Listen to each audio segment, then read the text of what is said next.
Kongezwe usuku lwesibini lokubekwa komzimba ka-Archbishop Desmond Tutu kwityalike yamatshetshi St. George's Cathedral eKapa ukuze ubonwe luluntu. This situation is going to lead us to protest, and we are going to protest. Zishiyeke zingenamakhaya intsapho yamaNskral kumantla ePitoli ngenxa yezikhukhula ezigqugqise apha. Oh, it's again! Another one! iProteas zingasemva ngemitsi elikhulu namashumi amathathu kumangeno okuqala kumdlalo ovavanyo ne-India eCenturion.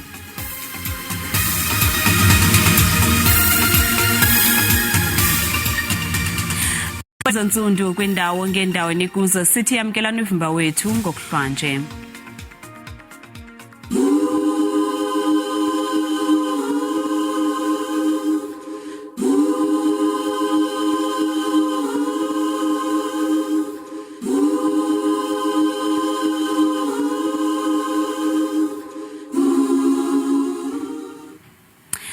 Kongezelwe usuku lokubonwa komzimba wongasekhoyo ubawo Archbishop Emeritus Desmond Tutu kwityalike yamatshetshi St. George's Cathedral eKapa eNtshona Koloni. Ubishop wamatshetshi eKapa uNyawontle uThabo Makgoba wenze sisibhengezo kwikhaya likabawo Tutu eMilnerton namhlanje, kanti abahloniphekileyo bayaqhubeka nokungena bephuma kweli khaya ngelokunikezela imbeko yabo yokugqibela. Inkcukacha ezithe vetshe ngelinqaku sawuphinda silandele kunye nazo. Abazili bayaqhubeka ngokunika imbeko kuNyawontle ongasekhoyo Archbishop Desmond Tutu kwityalike yamatshetshi St. George's Cathedral eKapa. Intsimbi zakubethwa kule tyalike isithuba semizuzu elishumi ngentsimbi ye-12 iveki yonke. Ikona ekhethekileyo yemiyalezo yovelwano kusapho luka-Archbishop Tutu. Abantu babeke iintyatyambo ngelixa abanye bebhala imiyalezo kwincwadi yemiyalezo yovelwano.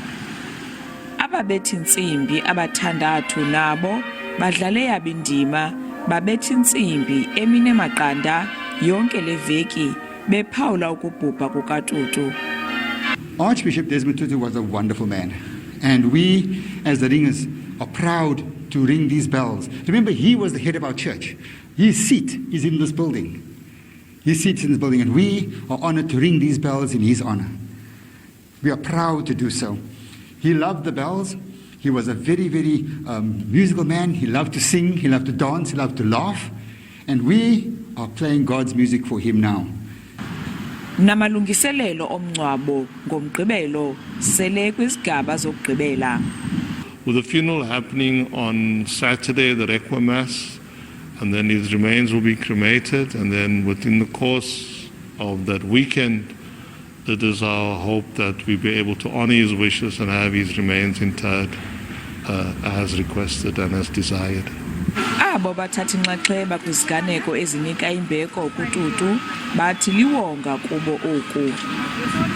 Ndingululama Matya weendaba ze-SABC eKapa. Liyaqhuba iphulo lokucoca kumbindi wesixeko saseRhawutini njengenxalenye yokulungiselela imisitho yokukhumbula ubomi bongasekhoyo Archbishop Desmond Tutu. Ukanti usodolophu wesisixeko uGqirha Mpho Phalatsi naye ubhengezile ukuba esi sixeko siza kuqalisa nenkqubo yokuthiya indawo engqonge esisakhiwo iSt. Mary's Cathedral nekumbindi wesisixeko ngoNyawontle uTutu. Kusitalato siwandara seGhawutini kuzinze isakhiwo iSt. Mary's Cathedral. Kulapho ongasekhoyo Archbishop Desmond Tutu watyunjwa njengedini yaseGhawutini ngo-1975. Kungo nje esisakhiwo sinembali sokusingatha imisitho ikhumbula ubomi bakhe. The public are invited to lay flowers and wreaths from 9 o'clock until 6 o'clock at the cathedral. That's 6 o'clock in the evening. Evening prayer sessions will be held in the cathedral from 6 p.m. to 7 p.m. from this evening until Thursday. On Wednesday, therefore, we would then at midday at 12 p.m. meet at his former home in Soweto in Vilakazi Street to actually lead together with other church leaders and our bishop what we call a midday prayer to light candles. Usodolopho sisixeka uthi baza kuqalisa ngenkqubo yokuthiya inxalenye yesisakhiwo iSt Mary's Cathedral ngobawo uTutu. We've also received requests from the church through the Dean, Father Kolani, to consider naming this precinct the Archbishop Desmond Tutu precinct. That is something that we're seriously looking into. We believe that it would really be befitting of honoring the legacy of a man of his caliber. Kusenjalo isitalato sesewandara sisakuvalwa phakathi kweDiviliers nePlain Street. Abahlali abazokuzimasa le mithandazo bayabongozwa kuba bapake imoto zabo kwiofisi zesixeko eBramfontein. Nalapho baza kufumana isithuthi esizakubasa ngqo kwesisakhiwo nalapho imithandazo zakusingathwa khona. Njengokuba ilizwe lijonga indima edlalwe ngongasekhoyo ubawo Archbishop Emeritus Desmond Tutu neembono zakhe kwimiba emininzi ngoNovemba kanyaka ka-2004 ngethuba wayesenza intetho kumsitho weNelson Mandela Foundation. Archbishop waba nemibuzo ngomba wokuxhotyiswa koosomashishini abantsundu esithi kuxhamla kuphela iqaqobana.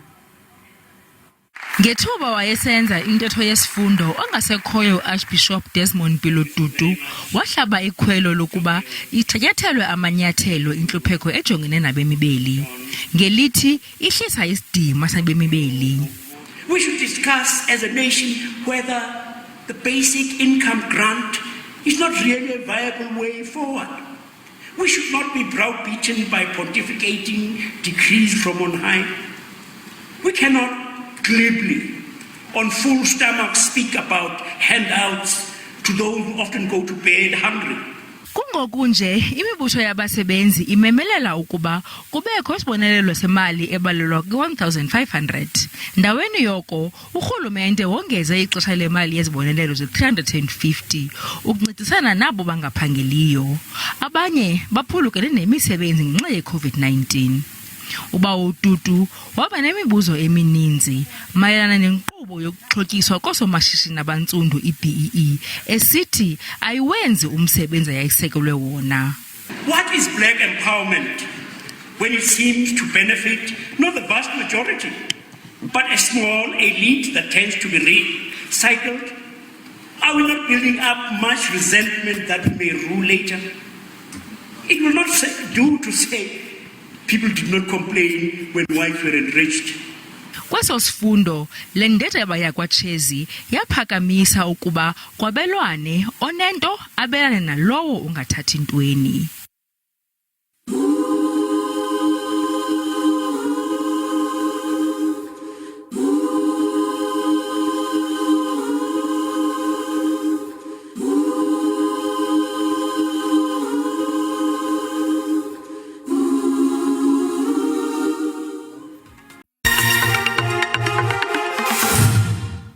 Sinamkele kwakhona ke mawethu masiphinde ke siniphathele inqaku lethu lokuqala ebelingenayo ingxelo ezeleyo elithi kongezelelwe usuku lokubonwa komzimba ongasekhoyo ubawo Archbishop othathe umhlala phansi uDesmond Tutu kwityalike yamatshetshi St George's Cathedral eKapa eNtshona Koloni. Kucetywa umngcelele oza kuhamba ngesitalato iAdali usiya kwicawa yamatshetshi ngolwesihlanu. Le cawa yamatshetshi ithi umzimba kaMbishop uza kubonwa iintsuku ezimbini ngoku bezama ukubaleka uqalathelwano.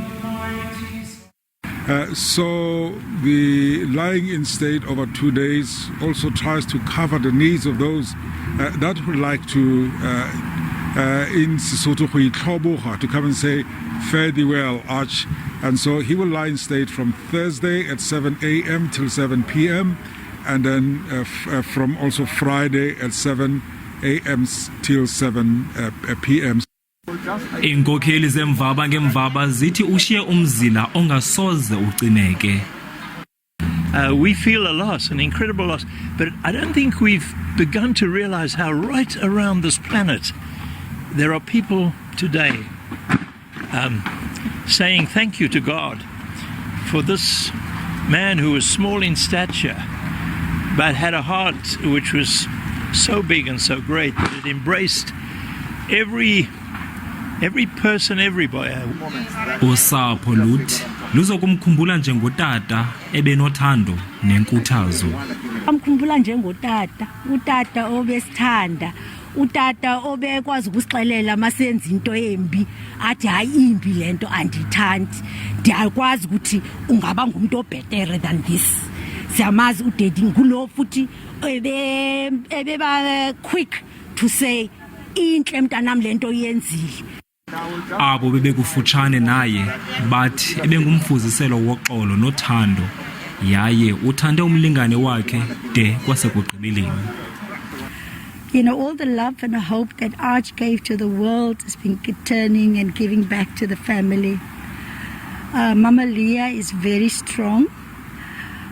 We've been sitting with Mama Leah and she recalling all kinds of moments that they shared together. I mean, during their 66 years of being together as a couple. Indwalutho nabahlobo bekhaya abaquka uPetrus Mutsepe nabo bebezokugcwala emswaneni. Thule Joka, Iindaba ze-SABC, ndiseKapa. Abahlali baseHammanskraal kumantla ePitoli bafunyenwe imvula emandla ngempelaveki ezizikhukhula zishiye intsapho zingenamakhaya. Abanye abahlali bagcinwe kwiholo loluntu, abanye banikwe indawo zokufihla intloko ngabamelwane. Le ngingqi ayinayo nemibhobho yokufunxa amanzi. Izikhukhula zempelaveki zishiya uninzi lungenamakhaya, indawo ezininzi eMashimong zikhukhulisekile. Uthi kwasoloko singenelwa ngamanzi ezindlini zethu, kudala basemagunyeni besithi baza kusinceda kodwa sisaphila kabuhlungu, ndonakalelwe impahla. Icandelo lenkonzo zikaxakeka oko limaxhaphetshu iminxeba. Here in Hammanskraal, we had a number of calls from Kanana village, Lepengville, as well as Marokolong, where residents complained of water. Zixhaphakile izikhukhula kule ndawo yaseHammanskraal susela ngeminyaka yo-1980 kwaye akude kubekho sombululo. Abahlali barogrisa ngokungena kuqhankqalazo ukuba izikhalazo zabo zokwenzelwa imibhobho efunxa amanzi azifezekiswa. This situation is going to lead us to protest, and we are going to protest, yes. Come January, if they don't deliver, will protest. Inkonzo yomzantsi Afrika yemozulu ithi kulindeleke ukuba kuxhaphake imvula ezimandla de kuphele ihlobo. These days, for instance, we have been experiencing a sort of systems that are being called cut-off low pressure systems that generate a lot of rain and thunderstorms, especially for the eastern parts of the country. Ukanti inkonzo yemozulu yeli khange iqikelele imvula emandla kule veki. Asenziwa amalungiselelo okufumanela indawo abanye abahlali kwilokishi yase-Alexander emva kokuba kuye kwaphuphumela ngaphandle umlambo iJuskei. Abenkonzo ezingxamisekileyo bakhuphe isilumkiso phezulu kubantu abahlala kufutshane nalo mlambo ekubeni bashiye ngokukhawuleza amakhaya abo bafutukele kwiindawo eziphezulwana. Kuphela ngokungcungcutheka apha njengokuba izikhukhula iyinto exhaphakileyo nebeka ubomi emingciphekweni. Abahlali bathi abasemagunyeni kudala bethembisa ngokukhusela amakhaya abo kodwa ezo zithembiso zililize. Ngo-2016 aqala lapha amanzi ukungena, saripota nakhona basitshela izinto bathi bazobuya namanje lakhona manje amabondawile laphayana nabantwana sinabantwana la abancane. Mina ngashiyeka kule ponti le. They came, they took the pictures, they make the promises. Then when we were doing the follow up, what is happening, they also say ukuthi Tina siripotile, we're just waiting for them to answer us. There's nothing we can do. So as residents, like we are standing here today, we are saying no one is going anywhere until we get the answers that we need. Ngobusuku bangomvulo, inkonzo zoncedo olukhawulezileyo zikhuphe intsapho ezimbini kumakhaya azo kwingingqi yamatyotyombe isitshwetla ngenxa yezandyondyo zemvula akubikwanga ziganeko zabangxwelerhekileyo. The city does have budget for this thing, so such things they have to be implemented because like there's a capex project that has to deal with this Joske River. And another thing is that it's sitting there, the 20 million is sitting there, and then JRA must utilize so that people can be helped. Amagosa athi aqhube uhlolo kule ngingqi kwaye umthamo wamanzi wehlile kwaye akubonakali kungakho ubomi obusemngciphekweni. Umama womntwana oneminyaka emine uPethu Khomolali nowazalwa nesimo esinqabileyo samathambo omlenze agobileyo nangomelelanga kwaphela ukuba aluleke seleqokelele imali engaphaya kwe1 million neza kunceda umntwana wakhe kuba afumane utyando. Olutyando kufuneka umntwana wakhe alufumane ngokukhawuleza noluxabisa imali 1.5 million rand eMelika. Ukuba olutyando lenziwa kwangethuba umlenze wakhe uza kuqhubela phambili goba kwayisombululo iza kuba kukunqumla. Inkwenkwana eneminyaka emine uPethu Khomolali uzelwe enesiphako samathambo anobuthathaka nesibizwa i-congenital pseudarthrosis kumlenze wasekunene, nto leyo enokudala ukophuka lula. Umama wakhe uthi oogqirha bathi inye indlela yokulungisa le meko kukuba anqunyulwe umlenze. It's not an everyday type of condition, so the majority of the doctors that we saw, they would suggest amputation as the best alternative. Umama kaPethu uthi kubalulekile ukuba olutyando lokumilisa amathambo omlenze ukuba lwenziwe kwangoku eselula. Uthi olutyando luxabisa ngaphaya kwesigidi serandi phesheya. The challenge is the longer it stays, there's more chances of it fracturing, and when they actually perform the surgery, they cut it in a certain manner. But now if it fractures on its own, it could fracture in any fashion. Iingcali zezempilo zithi esi sisiphako esinqabileyo athi umntwana azalwe enaso sidalwa bubuthathaka bamathambo. Ukunyusa ingxowa-mali yolutyando, umama kaPethu waqalisa iphulo kwikhasi lezonxibelelwano elibizwa Help Pethu Walk.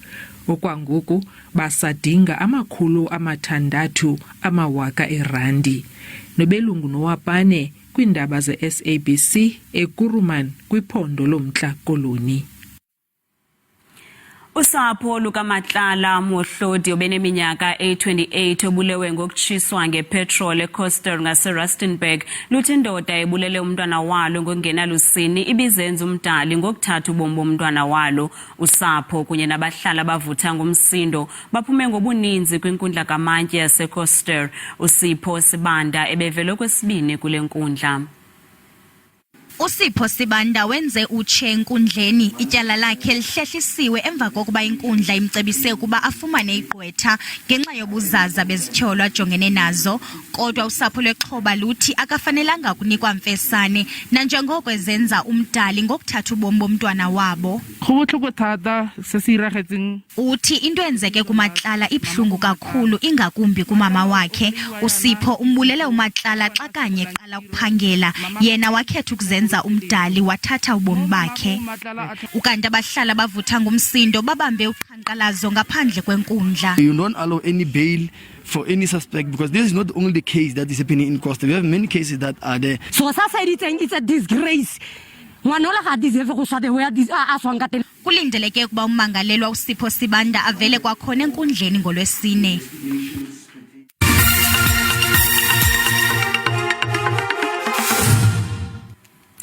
iProteas zingasemva ngemitsi elikhulu namashumi amathathu kumangeno okuqala kumdlalo ovavanyo neIndia eCenturion. Namhlanje uLungi Ngidi uncede iProteas ngokuthathu othinta abasixhenxe ze yonke ibhale imitsi a327 ebhodini. Kodwa uMohammed Shami weIndia ufake uMzantsi Afrika phantsi koxinzelelo ngokufumana othinta abahlanu kumangeno esibini nangamabalengwe alomdlalo.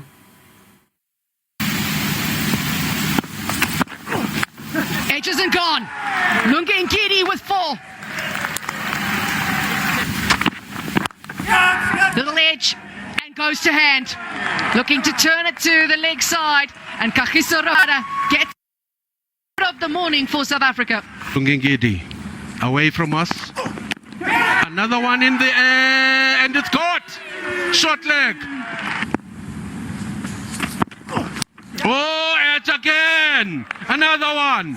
To the left-handed South African captain. Ooh, well, Wow, wow, wow. Sure, this time, he's gone. Straight to the third slip. Shot. Really good shot and a fine way to go to a 50. Nangona uArchbishop uthathe umhlalaphansi ongasekhoyo uDesmond Tutu ebelitshantliziyo ebelingoyiki ngokoyikiswa ekwalilo neqhula xa sinishiya ke mawethu makhe simamele liqhula lakwaChezi kamnandi. Karosha ungqongubani kanene?